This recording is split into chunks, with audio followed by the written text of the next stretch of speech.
Blessed love, and welcome to another edition of Things You Will Ignore in Florida History with Mr. Peterson, aka Coach Pete. Today we'll be talking about Phase 1, the path raised by corn. These are the topics that we'll be talking about under this module. What is colonialism? The English colonies, before colonization, and then also we'll be looking at Florida tribes.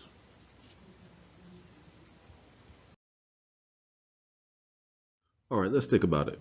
What is colonialism?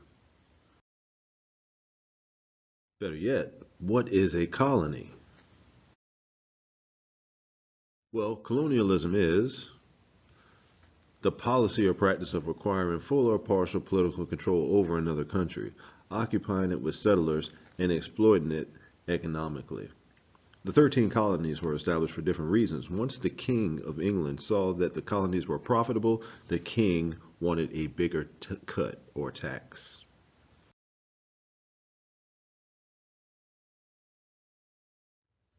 Now, this is a map of the United States of America. Now, I want you to picture in your mind for a second. Picture in your mind what part of this vast land was settled with the indigenous people. All right, let me ask that another way. What part contained Native Americans? Actually, let me rephrase that. Which portion of this land did not contain any indigenous people or Native Americans? Well, now let's look at this map. The part in red is the 13 colonies, the original 13, right? This is the land that Europeans came to settle. So all of that land in blue, right, contained indigenous people. What happened to the indigenous people that were in the red?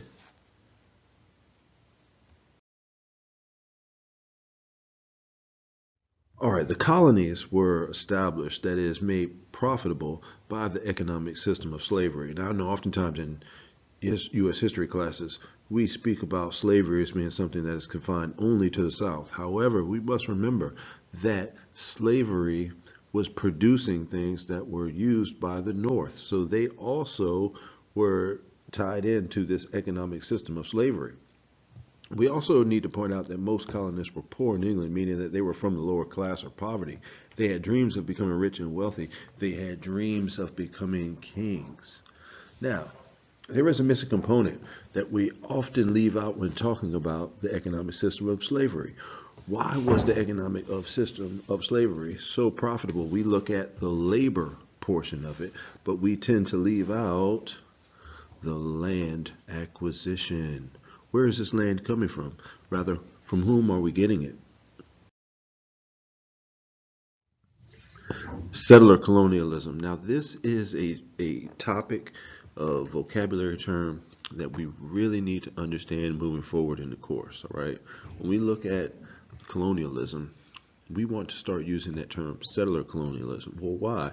Because settler colonialism is a form of colonialism that seeks to replace the original population of the colonized territory with a new society of settlers. So what then happens to the native population? We can change that word. Replace equals genocide, right? What is genocide? Is the deliberate killing of a large group of people, especially those of a particular ethnic group or nation. So the term settler colonialism is an important concept that we must understand and examine. All right, in thinking about who settled the 13 colonies, we should also look back, and this is an enrichment exercise for you, my students. Look at the plantation period in Ulster, all right? Look at the Scots-Irish. Then we will see that the people, many of the people that were coming over to settle these colonies had already experienced what settler colonialism was already about. In fact, they had sharpened their skills by what was done to the Irish.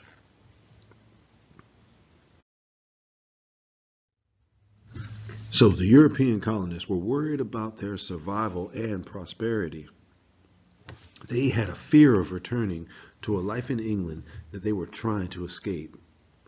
And this caused them to dwell on such a possibility with great despair. Now, the New England colonies, as we learned in our middle school grades, right?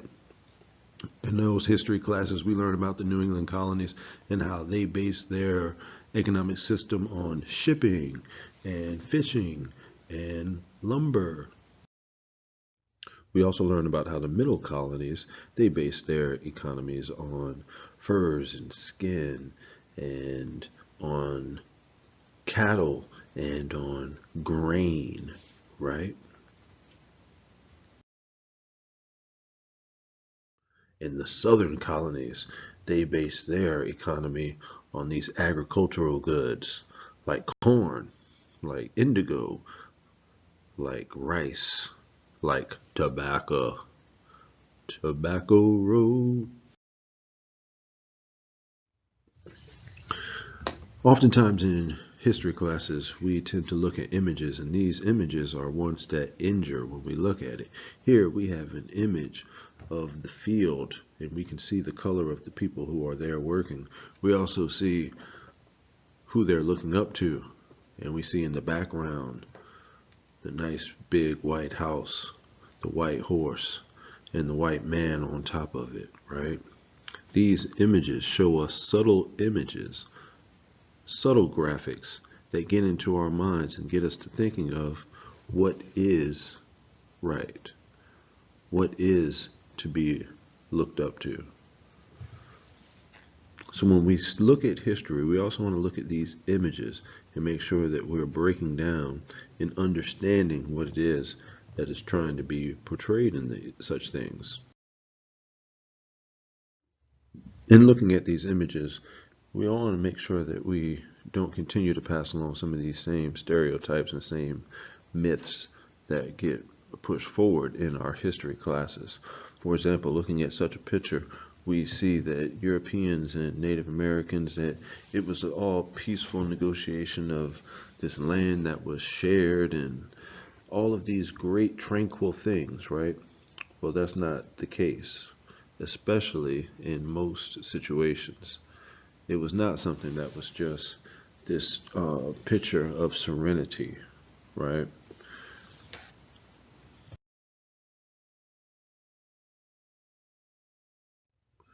Here's another map of the United States, and as we can see, this one is broken down and it shows you more of the different tribes that were inhabited on this land before colonization. Before colonization, many complex societies and cultures existed in North and South America before the arrival of Europeans. Agriculture connected these societies, specifically corn. Now, around 12,000 years ago, migration of people slowed as agriculture developed. The domestication of plants occurred around the world in 7 localities, in 7 places around 8,500 BCE. 3 of these places were in the Americas, and they were based on corn, maize. They were the Valley of Mexico and Central America, in other words, Mesoamerica. They were South Central Andes in South America, think Peru, and they were the Eastern North America. All right, here we have a map to the left of the Valley of Mexico. All right, so we're looking at the Aztec Empire. To the right, we have the Andes Mountains. So now we're looking at the Inca Empire. This is a more in-depth map of all of the different Native American tribes. And why do I keep showing you this? Just because I want to make sure that we are reminded of the fact of how many different people, how many different tribes were here present on this land before Europeans came over. And these tribes, many of them, were connected by this sacred corn food. See, the indigenous American agriculture was based upon corn. They believed that corn was a gift from the gods. It cannot grow wild, and cannot exist without attentive human care. There is no evidence of corn existing on any other continent prior to its post-Columbus dispersal. The Mayans were the first great cultivators of corn, and their religion was constructed around.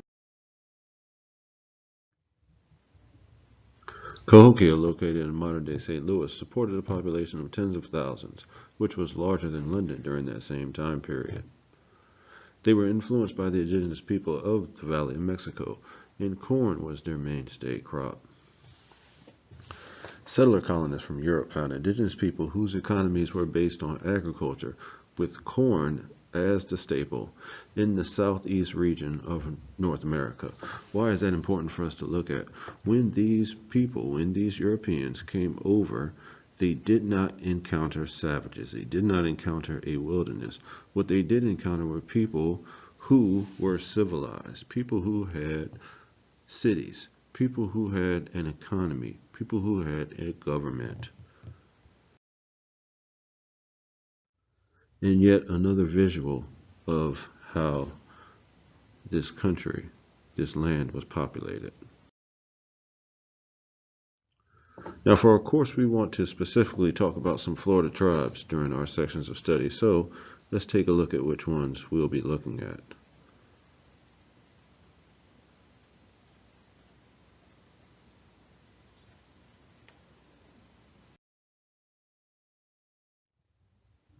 For this presentation with the path raised by corn, we're going to talk about two specifically. The first being the eyes.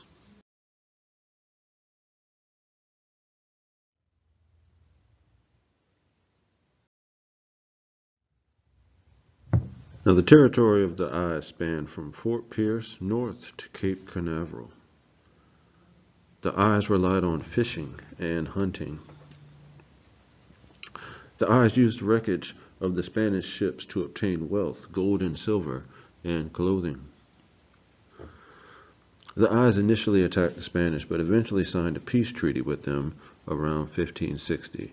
By 1609, Spanish missionaries had converted many of the eyes to Catholicism or Christianity. The second group we're going to talk about are the Appalachians.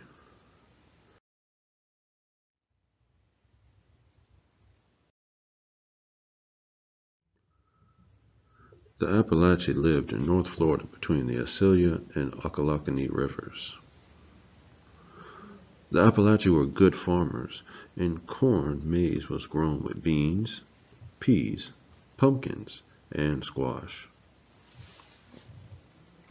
The Appalachians also hunted and traded with the Timucua in northern Florida. The Appalachians faced very cruel treatment from the Spanish, as their land was stolen and crops burned. Diseases that were brought wiped out many, and many more were either killed or converted to Catholicism.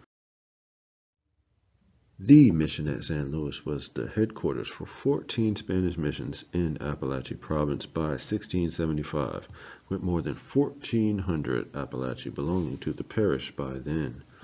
In 1704, the mission at San Luis, they were expecting an attack from hundreds of indigenous people from the north. Rather than be killed or enslaved, the Spanish and Appalachians burned down their own village and fled east to St. Augustine.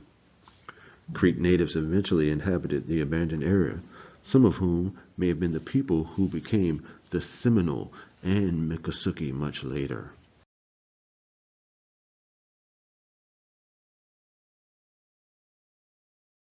Things you will ignore in Florida history. Brought to you by Mr. Peterson, aka Coach Pete, one of the dopest teachers ever